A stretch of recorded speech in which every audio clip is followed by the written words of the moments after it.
The National Broadcasting Company presents The Adventures of Sam Spade, Detective.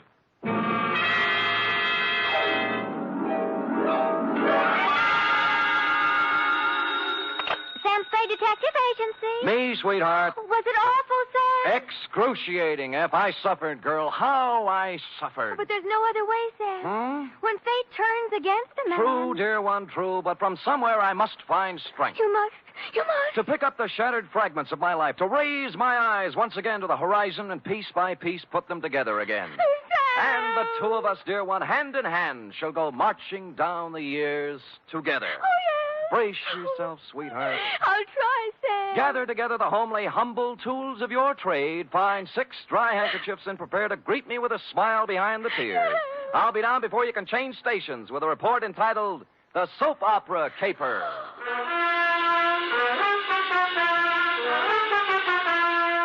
For NBC, William Spear, radio's outstanding producer-director of mystery and crime drama, brings you the greatest private detective of them all in The Adventures of Sam Spade. Sam? Who called, young widder Perrine? Lane F. Is it all over, Sam?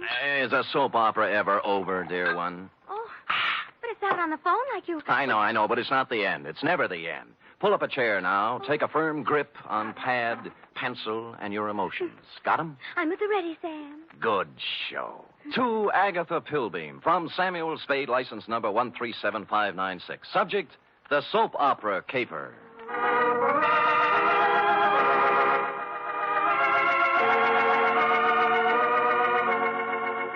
How was I to know what was on her mind?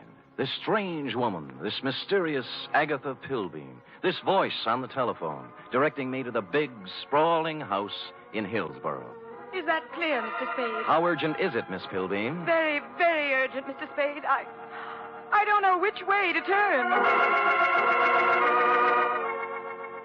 So I went to the big, sprawling house in Hillsborough, pulled up behind an ancient Model A parked at the curb, and was walking past it toward the gate when... Spade. Huh? Oh, Croc Morton, isn't it? Good old Sammy, you remember. Yeah. When'd you get out? Last month. But I'm a good boy now. Here, take one of my cards. There, if you know anyone who needs a first-class private eye, Croc's available. What are you doing here, Sam? A lady wants to see me. The soap opera queen? Is that what she is? Sure, 6 or 8 of them she writes. Oh? Behind the Clouds, The Heart of Julia Jukes. That must be... Life, I forget the rest. Yeah. Beats gumshoeing, Sammy. Yeah, well, right if you get work, Croc. I'm on a job right now. You mean you got your license already? Oh, me? Well, Well, you can always run off a photostat of someone else's. Oh, Sam, that's mean. Croc was a crook, but a nice crook. He never killed anybody. He was just an uncurable camera fiend, specializing in taking pictures of people doing what they hadn't ought to be doing. Stuff like that. Or if you wanted a photostat of somebody else's document, Croc was your man. Well, I walked up the drive to the door, threw it past a white shirt front that turned out to have a butler in it, and toward what seemed to be your study. But it wasn't.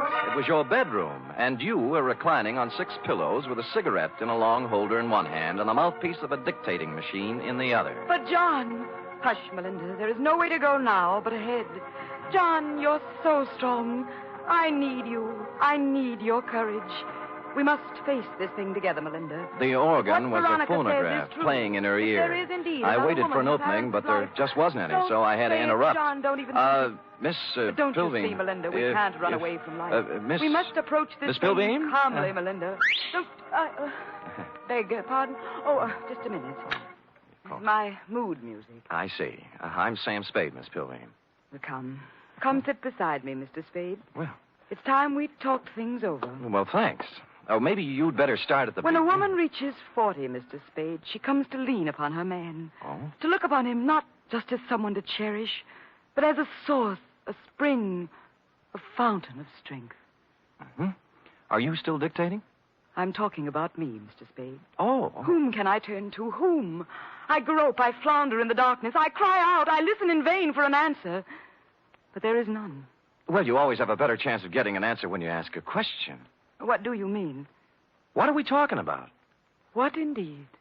Well, I haven't caught the show lately. You'll have to bring me up to date. Why don't you run through the announcer's part, will you? You know, right after the organ when he says, when we left Julia Jukes yesterday... I'm sorry. I thought I told you on the telephone. No. For many days now, I've seen somewhat of a strange new look on my husband's face. Husband? Dr. Martin Hawks. Oh, you're married. I thought it was Miss Agatha Pilbeam. Oh, 2 years ago today, I met young Dr. Hawks and married him. Good. Life became beautiful, a gay, laughing thing, a road to happiness. And then... Then? A cloud passed over the sun. Martin became moody, silent. I tried to penetrate the shell, but he only drew farther into it. A strange, terrifying crevasse seemed to have opened up between us. Well... What is it, Martin? I asked him repeatedly. But he'd only stare silently out the window and finally walked silently from the room. Well, how long did this go on? How long a series did you get out of it? For weeks, until a few days ago when the final blow fell. It was evening, and Agatha and Martin were at dinner. Let's look in on them as... Oh, sorry. We were at dinner when the doorbell rang, and I answered it. It was a telegram from Martin. From Mexico. I gave it to him and watched the blood drain from his handsome features as he read it. His hand trembled, his jaw clenched. But you forced yourself to speak. Yes. What is it, Martin, I asked. Tell me, please, for the sake of our love. And he... Looked down at me as if I were a stranger. Well. And then he crumpled the telegram, threw it savagely into the fireplace, and strode silently from the room. Here, I rescued it from the flames. Read it. Thank you. Regret must confirm your worst fears, Cardoza. What is the terrible secret of Martin Hawks? Yes. Why did he act so strangely when the mysterious telegram arrived from Mexico? And above all, where is he? You mean he didn't come back? He's been gone for 4 days, Mr. Spade. I must find him. Now, of all times, I need his love.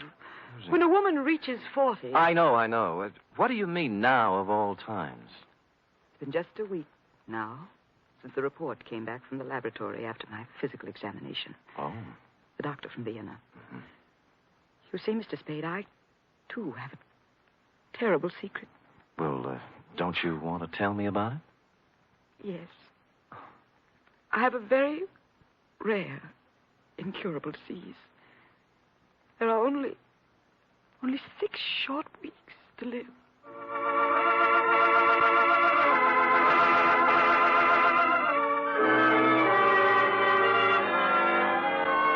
Well, less than an hour after his distressing interview with Agatha, our boy Sammy walked into the beautifully appointed office of young Dr. Hawks at 450 Sutter to find his nurse, pretty young Nora Sheldrake, a new character, working at her desk in the reception room. In response to a question from Sammy, we hear Nora saying... I have no idea where Martin has gone, Mr. Spade, but I can tell you why. Tell me, Nora. Please feel free to tell me everything. It's that woman, Mr. Spade. Agatha? Yes, Agatha. Mm-hmm. She never understood Martin. She doesn't understand Martin. She never has tried to understand Martin. Do you hear me? She never has tried. I take it you don't care for Agatha Pilbeam. I hate her. Nora? I do. I hate her. She thinks her money can buy everything, even Martin. Well, it won't. She knows that now. Well, calm yourself, Nora. Try and think back now to the last time you saw Martin Hawks. It was Monday. 4 days ago? Yes.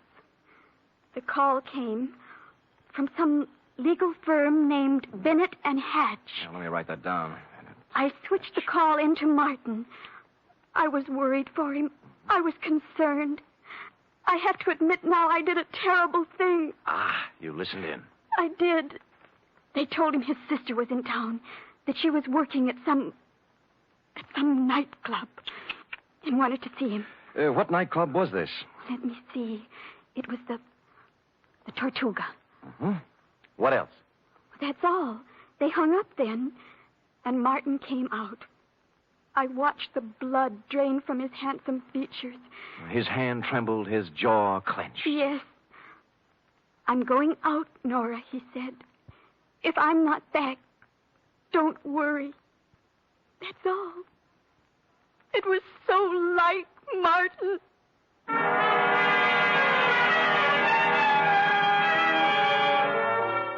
The Tortuga was only a few blocks away on Post Street, so I walked there. We were just tooling up for the dinner trade when I arrived, sailed around backstage like Billy Rose on an inspection tour, found the doorman and showed him the snapshot you'd given me of young Dr. Hawks. Or tried to. Look, young feller, I told you we don't have no dancer here named Hawks. I ain't got time to... Doorman, please, take a look at the picture. No, I ain't got to... Picture? Yeah. Yeah. Yeah. Hmm? That fellow was here at that. Tuesday, Monday night it was. Well, who'd he come to see? Well, wasn't nobody named Hawks, mister. It was Beth Jardine. Well, bless you, Doorman, bless you. Bless you, too. Thank you.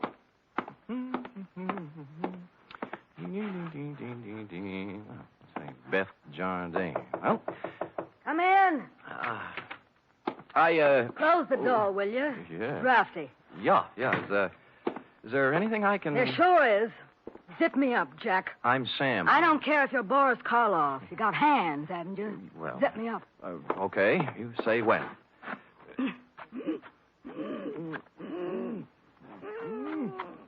When? Can you breathe? Oh, no. You can't have everything. Ouch. Well... What's on your mind, Jack? Martin Hawks. Sorry. Never heard of him. Look, we're getting along beautifully up to now, honey. Let's not spoil it. You not only know Martin Hawks, you're his sister. What makes you think What's I that know? card stuck over there in the mirror? Bennett and Hatch, attorneys at law. Aha! The same Bennett and or Hatch who called Martin Monday afternoon and told him his sister wanted to see him here. Now, what's this all about? I can't tell you. He got a telegram from Mexico. Mexico? Yeah, it upset him. Something awful. What'd it say? Regret must confirm your worst fears. You're dead, huh? Yeah. Oh, that's great. Great. Pretty hilarious, huh? Jack, you just ain't got no idea. I got a piece of advice for you, Jack. Oh? Forget about Marty Hawks and live a long and useful life. Mm-hmm. I got a tip for you, too. You're in a tight spot. Watch that zipper, Jack.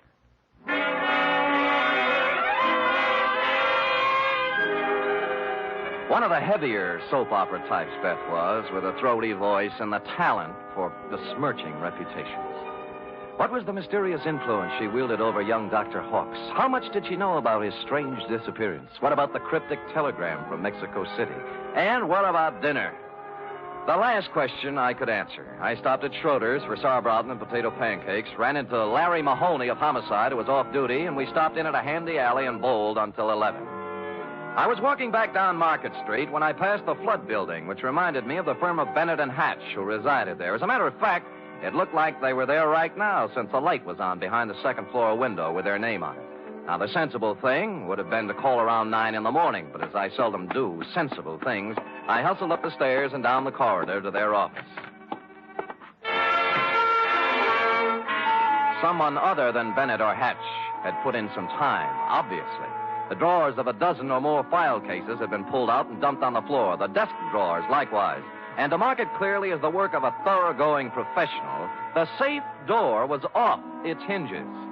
All this took me back to the Model A parked in front of your house this afternoon, Agatha, and I was contemplating same when... Hello? Bennett. Yeah? Good, Christopher. I was scared you wouldn't be there. Tried to get you at home. Do it, baby, do it. Pull the string. We'll never make it with this guy. We're through. Pull the string here. Do it, baby, do it. Make it... Hello? Operator! Operator! Operator! I finally got someone at the Tortuga Club who knew where Beth Jardine lived, an apartment on Russian Hill. I didn't stop to ask which apartment, and when I got there, I found I didn't have to. All right, stand back, everybody! Stand back! Dugan! Oh, hello, Sam. What happened? Dame just knocked herself off. Huh? Jumped from a room on the 8th floor. Stand back, you yahoos! There was no need to, but I looked at her anyway, just to make sure. It was Beth, all right. When she said she was through, she meant it. I was just turning to go when something big in a tan camel's hair brushed past me and bent over the body. Where is she? Where? Beth! Sister! Beth! Beth! Oh!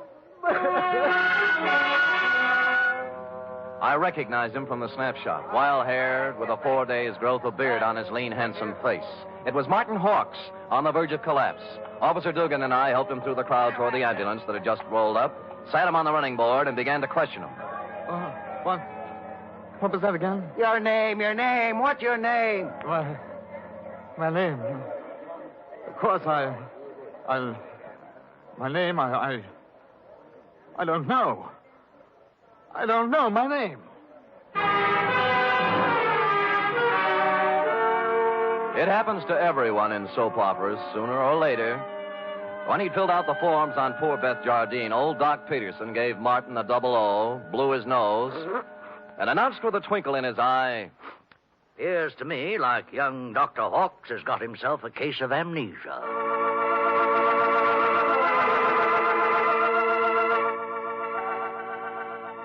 Will the mind of young Dr. Hawks come out of the fog? What does he know about the death of Beth? Was it murder? Or suicide? Or both? And what of the mysterious telegram from Mexico City? Will Agatha ever discover the terrible secret of young Dr. Hawks? And will stupid Sam ever discover anything? Before we continue, a word from our announcer.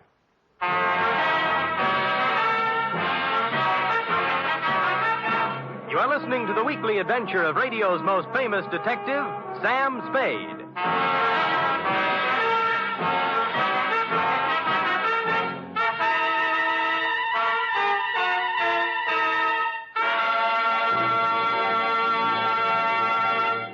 Three chimes mean good times on NBC.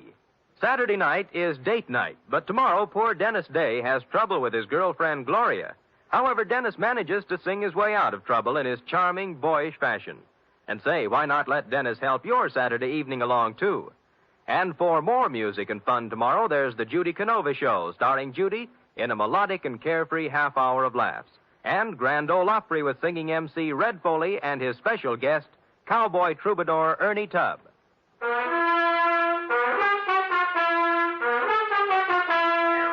And now back to the soap opera caper, tonight's adventure with Sam Spade.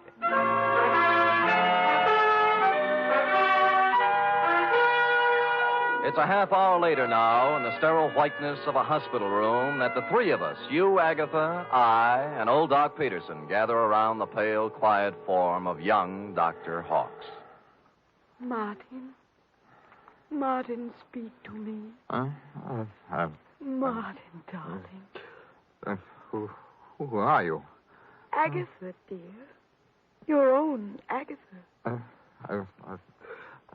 Come, Agatha. Better leave him be for now.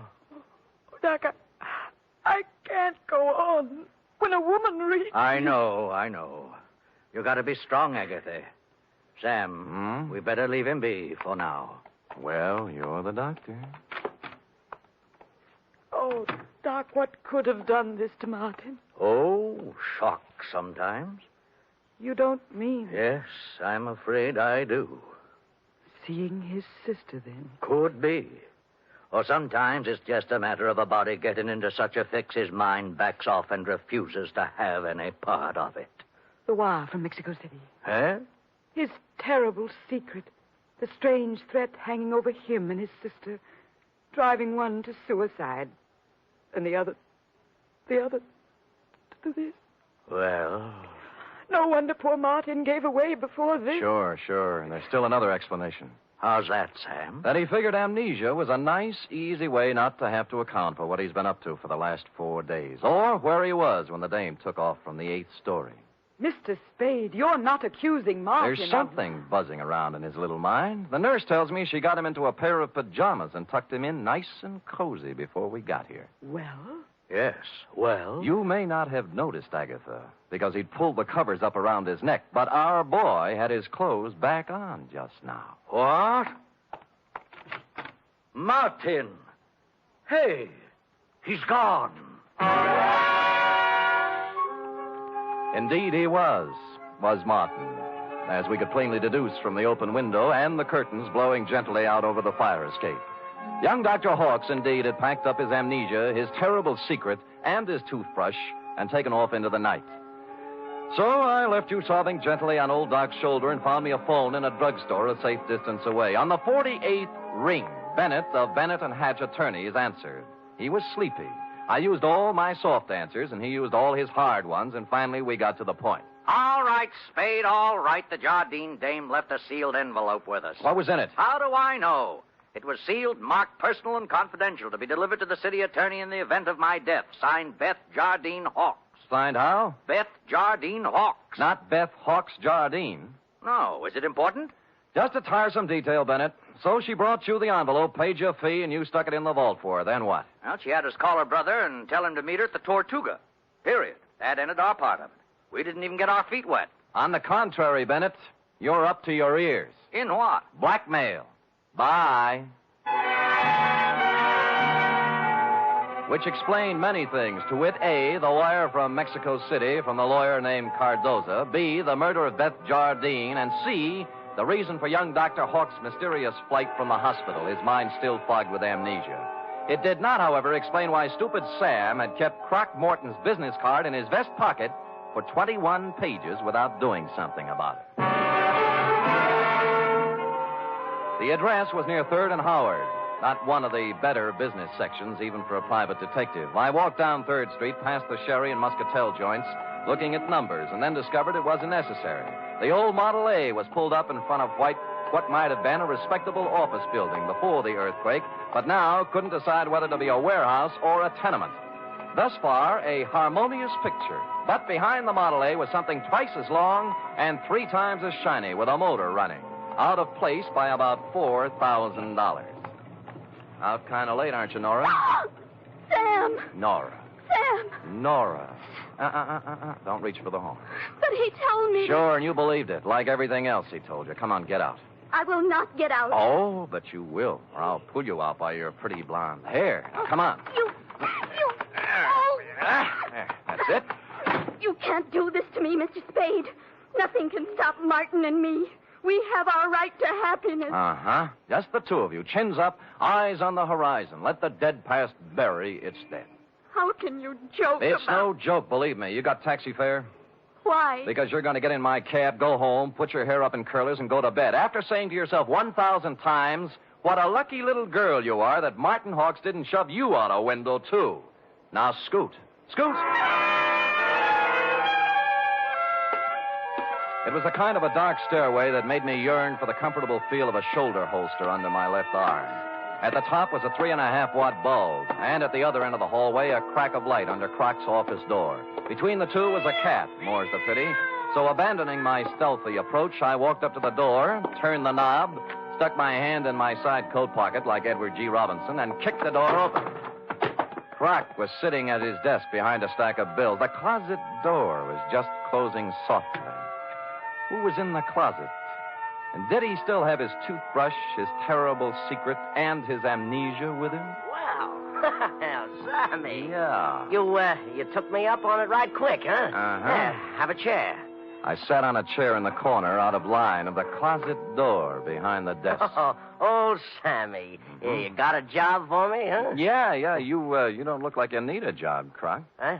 Oh, this? Yeah. Oh, this is nothing. Good day at the track, that's all. What's on your mind? Remember the Blennerhassett job? Huh? The one with the letters before you went up? What are you talking about, sir? The shakedown, Croc. The dame who wanted you to get the letters back, remember? You know, so you got them for her, delivered and collected after you had the photostats made. Sam, you're crazy. I never done no such thing. You can level with me, Croc. You collected on the photostats for 8 years. Oh, wait, Sam. Well, forget it. Anyway, I got another one. Dr. Martin Hawks, married to the soap opera queen, you know. What about it, Sam? She's worth a couple of $1 million and has 6 weeks to live. As her husband, he's her only heir. Nice spot to be in. Yeah. Only he isn't her husband. Huh? Because the Mexican divorce from his first wife, the late Beth Jardine Hawks, wasn't legal, you know. What? She blew in a month ago and began shaking him down after leaving the marriage certificate and a batch of other papers with some lawyers for life insurance. Sam, I just ain't interested When in you whether... hear the payoff, Croc, it's just like the dame with letters. Oh, what do you mean? Hawks hired someone to crack the lawyer's office and get the papers out of the safe. Some smart guy, yeah. An unfrocked private eye who doesn't have a license. I found out where he had the photostats made, though. I can get copies. Spade, for crying out loud, shut up. The closet doorknob was turning slowly. I waved him out of the way and picked up the chair. It was all over 2 seconds after it started. The door flew open. He came out with his terrible secret, which turned out to be a gun. And I wrapped the chair right around his head. So I picked up the gun and Croc and young Dr. Hawks, and we all picked up a ride to headquarters. Only one scene remained to be played in today's exciting episode. I shall try to be brave, Mr. Spade. Sounds like such a cliche now. Good show, Agatha. Good show. Good show. Life must go on, you know. Even when a woman... You were born in 1911, I believe. Yes. As I say, life must go on, even when a woman reaches... Indeed it must. Indeed it must. We have our happy moments and our sad ones, our pleasures, our trials, our joys, and our heartbreaks. And sometimes, Mr. Spade... Yes? Sometimes at the bottom of our cup of bitterness, we find a pearl. We do? The laboratory test. A mistake, definitely. They got yours mixed up with someone else's, and you have no incurable disease and many years of happiness ahead of you. Yes, Mr. Spade. But happiness? I wonder. Can a woman past 40, whose husband is a convicted murderer, find happiness? Alone? Good show.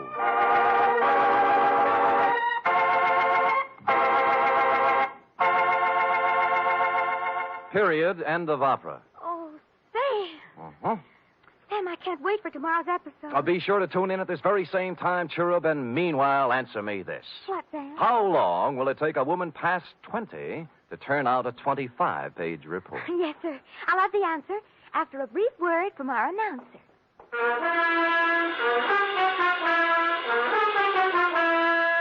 Three chimes mean good times on NBC. Tomorrow, Arturo Toscanini will conduct the renowned NBC Symphony in the fourth of a Saturday concert series. For tomorrow's one-hour performance, celebrated Maestro Toscanini has chosen works by Debussy, Respighi, and Edward Elgar. You're invited tomorrow to the NBC Symphony and Toscanini.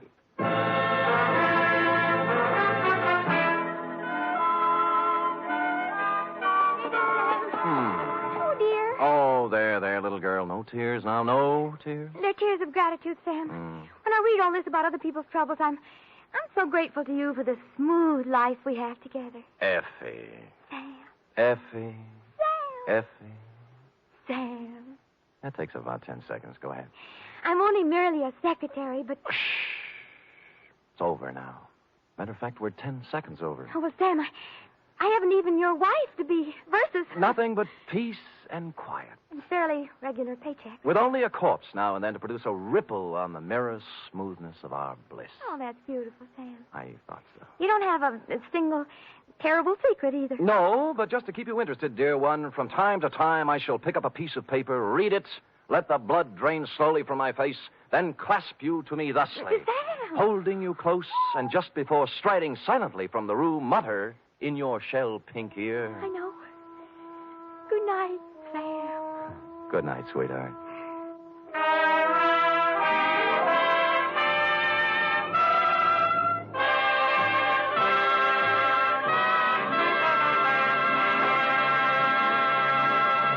The Adventures of Sam Spade are produced, edited, and directed by William Spear. Sam Spade was played by Stephen Dunn. Lorene Tuttle as Effie. Script for tonight's adventure by Harold Swanton. Musical scoring by Lud Gluskin, conducted by Robert Armbruster. Join us again next week, same time, for another adventure with Sam Spade. Join the magnificent Montague and have fun at Duffy's Tavern on NBC.